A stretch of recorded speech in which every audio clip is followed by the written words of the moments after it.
ముందుగా ఇక్కడ విచ్చేసిన పెద్దలకి మీడియా మిత్రులకి థ్యాంక్ యూ సో మచ్ అండి, మా కోసం వచ్చినందుకు, ఇంతసేపు ఉన్నందుకు.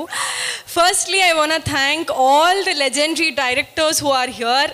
సో ముందుగా రాజమౌళి సార్. సో నేను యాక్చువల్లీ ఒక చిన్న ఇది చెప్తాను. ముంబై నేను వెళ్ళినప్పుడు అక్కడ కాలపీలా అని ఒక క్యాబ్ డ్రైవర్ ఉంటారు. సో క్యాబ్స్ ఉంటాయి అక్కడ. నేను జనరల్గా తెలుగు సినిమా మాట్లాడినప్పుడు వాళ్ళు తెలుగు సినిమా అని ఒక క్వశ్చన్ మార్క్ పెట్టారనమాట. అప్పుడు వచ్చారు సార్ మీరు. ఈగా అనే సినిమాతో నార్త్ ఇండియాకి పరిచయం చేశారు, బాహుబలితో ప్రపంచవ్యాప్తంగా పరిచయం చేశారు, RRRతో ఇంటర్నేషనల్గా పరిచయం చేశారు, ఆస్కార్ని ఆస్కారంగా తీసుకొచ్చారు. Thank you so much. మీరు ఇలా రావడం, మీ ఆధ్వర్యంలో ఇలా కూర్చోవడం చాలా ఆనందంగా ఉంది. And Koratala Shiva sir,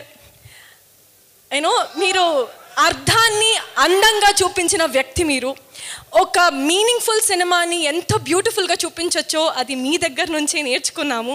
thank you so much. మీరు ఇంత బాగా మా సినిమాని సపోర్ట్ చేస్తున్నారు, ప్రజెంట్ చేస్తున్నారు. మీ అండర్లో వర్క్ చేయడం చాలా చాలా ఆనందంగా ఉంది. And thank you so much for coming. Gopichand sir, so never give up యాటిట్యూడ్తో మీరు ఇండస్ట్రీలో మాలాంటి న్యూ కమర్స్కి చాలా చాలా సపోర్ట్ చేస్తున్నారు. Thank you so much for coming. Anil sir, అందం కాదు ఆనందం ముఖ్యం అనే దీంతో మీరు చాలా చాలా మంచి మూవీస్ని మాకు అందిస్తున్నారు. Thank you all so much. And I really want thank all my direction department. Gopal sir, thank you so much. మీరు లేకపోయింటే పద్మ అనే క్యారెక్టర్కి మీనింగ్ ఉండేది కాదు. And I'm truly blessed to be working for Krishnamma.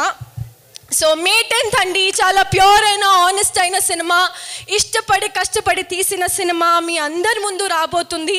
మన తెలుగు ప్రజలు ఎప్పుడు కూడా మంచి సినిమాని సపోర్ట్ చేస్తారు, ముందుకు తీసుకెళ్తారు. మీరు మా సినిమాని చూస్తారని, బాగా ఆదరిస్తున్నారని అనుకుంటున్నాం. మా వెనకాల వీళ్ళందరూ ఉన్నారు, మా ముందు మీరున్నారు. మీరే తీసుకెళ్ళాలి మా సినిమాని.